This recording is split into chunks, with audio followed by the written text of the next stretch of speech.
Undercover CEO poses as hotel staff to expose.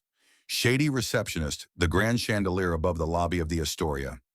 Grand Hotel sparkled like a crown jewel, but beneath the shine was a rot in the foundation, one that its reclusive CEO was finally ready to uncover. Samuel Holt, 52, billionaire and founder of the iconic hotel chain, hadn't stepped into one of his own properties without security and fanfare in over a decade. But this time was different. The complaints had piled up. Reviews flagged a cruel receptionist, mysterious overcharges, lost bookings, and even theft. All from the front desk of his flagship hotel in New Haven, Connecticut. He needed the truth, not polished reports or filtered emails. So, he did the unthinkable. He disguised himself. Gone was the tailored Armani suit. He wore a slightly wrinkled staff polo, khakis, and a baseball cap that shadowed his face. He had shaved his salt and pepper beard and wore contacts instead of his usual glasses. Only a few top executives knew where he was. To the rest of the world, Sam Holt was Stanley, the new night shift bellman, and that's how he first met her. Rachel Jennings, early 30s, the receptionist on duty when he arrived. She was polished, impeccably dressed, her smile practiced, voice saccharine when guests were present.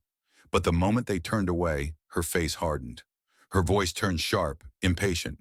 She barked orders at the bellboys and muttered insults under her breath. She overcharged a young couple checking in, then rolled her eyes when they questioned the price. But it was when she pocketed a folded 20 from an elderly man's wallet, accidentally left on the counter, that Sam felt his stomach turn. She slipped it into her shoe and smiled as she handed him his room key. That was the moment Sam knew. This woman was damaging everything he had built, but he couldn't fire her. Not yet. He needed proof. More than one incident. He needed to understand how deep it went. So he stayed. Working quietly, he learned the ropes. Cleaning carts, carrying bags, standing quietly near the desk, observing. That's when he met Emily Santos, 24, a soft-spoken housekeeper with warm eyes and an infectious laugh. She was the opposite of Rachel, gentle, patient, and kind to every guest. She often stayed late without complaint, even helping guests outside her duties, arranging flowers, fixing clogged drains, delivering forgotten toothbrushes. No recognition, no tips, just quiet grace. And Rachel loathed her. "Don't try so hard," Rachel hissed one evening when they crossed paths. "You'll make the rest of us look bad." Emily offered a timid smile and walked away. Rachel glared after her. Sam began documenting it all. Rachel's fake booking fees, her backhanded insults to international guests, the way she sneered at staff with foreign accents, how she discreetly logged expensive minibar charges on random guest accounts. But there were deeper things too. Strange inconsistencies in payroll, missing bonuses, staff quitting without explanation. He needed to dig deeper. One evening after Rachel left, Sam borrowed a master key from engineering. He slipped into her office. There, in her desk drawer, was a small notebook. Passwords, codes, a hidden ledger. It listed names, room numbers, as in dollar amounts. One page was titled, "Tips Owed, Never Paid." Another, more chilling, "Staff, Weak Links to Replace."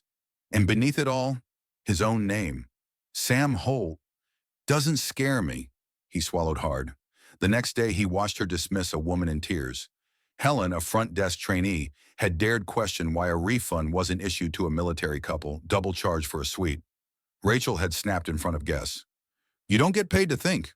You're lucky I don't fire you." Sam clenched his fists.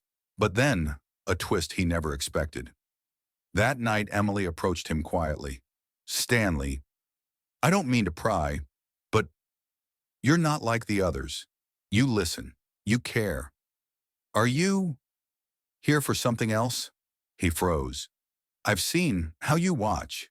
You're not a bellman, are you?" He sighed. "Come with me," he whispered. They sat in the staff break room. He removed his cap. "I'm Sam Holt, CEO." Emily's eyes widened.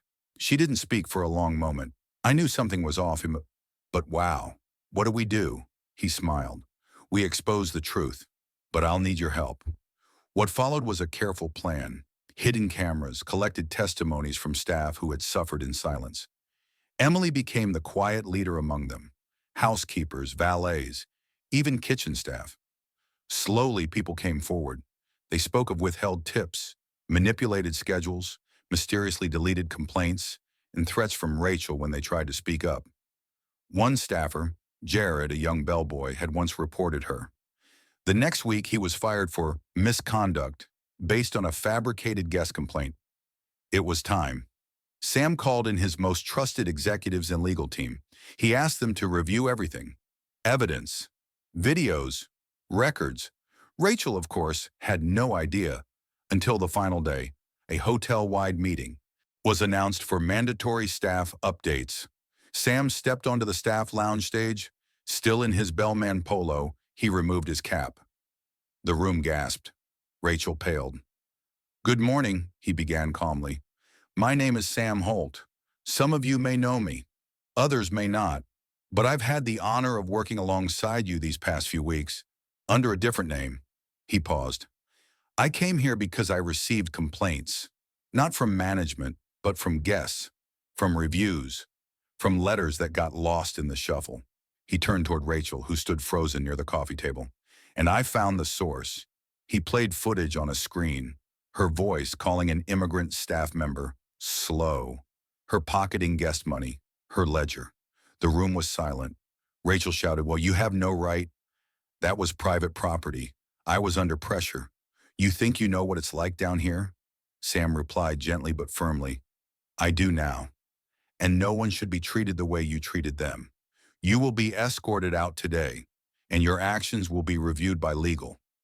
Rachel stormed out, shoving past Emily. But the story wasn't over. Sam turned to the staff. "This hotel isn't just a brand. It's a family. And families protect each other. That starts today." He gave Helen a full-time contract, reinstated Jared, issued back pay and bonuses, hired a staff advocate for whistleblower protection, and then came his final move. He took the stage once more, with a small envelope. "Lastly," he said, "there's someone here who reminded me what kindness looks like, who never asked for praise but deserves more than she's received." He turned to Emily. "Ms. Emily Santos, you are hereby promoted to Guest Experience Manager, effective immediately, with a salary increase, benefits, and full mentorship support. Congratulations." The room erupted.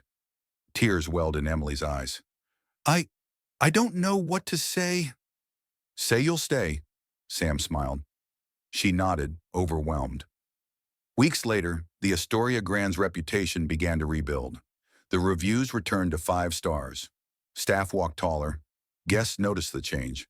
Sam eventually stepped back, returning to his office in New York, but not before giving Emily a new office and a promise that he'd check in every month. And true to his word, he did, because he had learned something powerful.